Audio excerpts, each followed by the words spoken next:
Shopkeeper sent his son to learn about the secret of happiness from the wisest man in the world. The lad wandered through the desert for 40 days, and finally came upon a beautiful castle, high atop a mountain. It was there that the wise man lived. Rather than finding a saintly man, though, our hero, on entering the main room of the castle, saw a hive of activity. Tradesmen came and went, people were conversing in the corners, a small orchestra was playing soft music, and there was a table covered with platters of the most delicious food in that part of the world. The wise man conversed with everyone, and the boy had to wait for 2 hours before it was his turn to be given the man's attention.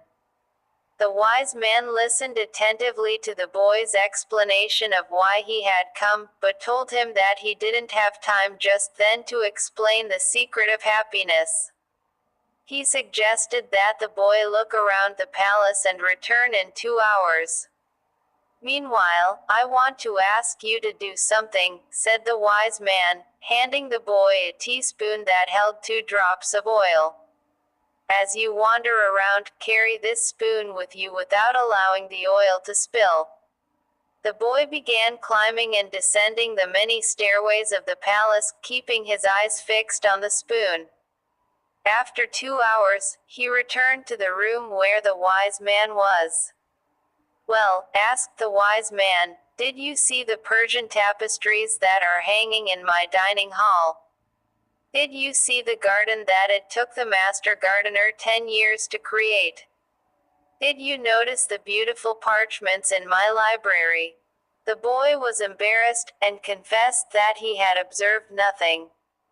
His only concern had been not to spill the oil that the wise man had entrusted to him. "Then go back and observe the marvels of my world," said the wise man. "You cannot trust a man if you don't know his house." Relieved, the boy picked up the spoon and returned to his exploration of the palace, this time observing all of the works of art on the ceilings and the walls.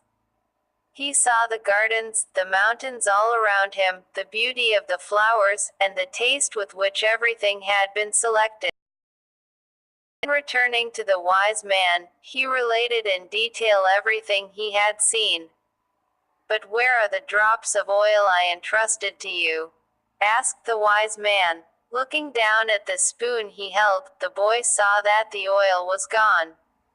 "Well, there is only one piece of advice I can give you," said the wisest of wise men. "The secret of happiness is to see all the marvels of the world and never to forget the drops of oil on the spoon."